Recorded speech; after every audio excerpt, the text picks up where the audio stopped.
వాళ్ళు పిలిపించారు ఫోన్ చేసి, ఏమని ఈరోజు స్కూల్ దగ్గరికి రాని మాట్లాడదామని పిలిపిస్తే మేము అందరం ఫ్యామిలీ మెంబర్స్ అందరం కలిసి వచ్చినాం. లోపలికి వెళ్ళాక వాళ్ళు కాల్ చేసుకొని మాట్లాడుకుని మళ్ళీ మండేకి రమ్మని పోస్ట్ పోన్ చేస్తున్నారు. కనీసం ట్రీట్మెంట్ చేసేటప్పుడు వెంటిలేటర్ మీద ఉన్నప్పుడు కనీసం పాపని చూడటానికి రమ్మని కూడా రిక్వెస్ట్ చేసినా ఎవరు రాలా.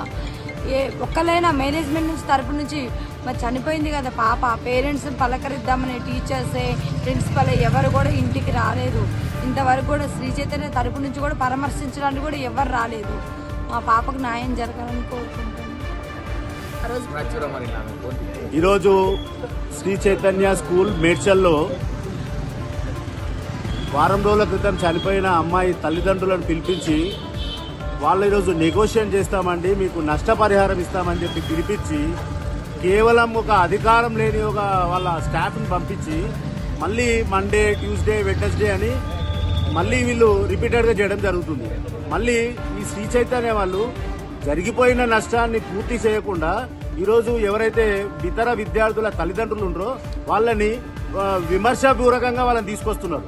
కాబట్టి యాజమాన్యం ఈ సందర్భంగా మేడ్చల్ మొత్తం పుర ప్రజలందరూ కూడా శ్రీ చైతన్య విషయంలో సీరియస్గా ఉన్నారు. వాళ్లకు నష్టపరిహారం ఇచ్చేంత వరకు, న్యాయం చేసేంత వరకు వాళ్లకు వెన్నుదన్నుగా ఉంటామని మేము మేడ్చల్ వాసులుగా డిమాండ్ చేస్తున్నాం. మేడ్చల్ శ్రీ చైతన్య స్కూల్లో గత 10 రోజుల క్రితం శ్రీ చైతన్య చేసిన హత్య భాగంగా చనిపోయిన విద్యార్థి అఖిలకు న్యాయం జరగాలని అఖిల వాళ్ళ పేరెంట్స్ మాట్లాడదామని శ్రీ చైతన్య స్కూల్కి రావడం జరిగింది.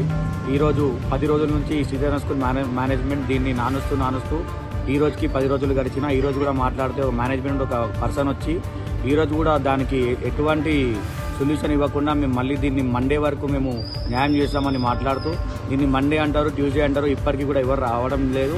దీనికి అఖిలకి న్యాయం జరిగేంత వరకు మా పోరాటాన్ని ఇలానే కొనసాగిస్తామని కోరుకుంటూ అఖిల పేరెంట్స్కి న్యాయం జరిగేంత వరకు నిరాహార దీక్ష చేయడానికి కూడా సిద్ధంగా ఉన్నాం.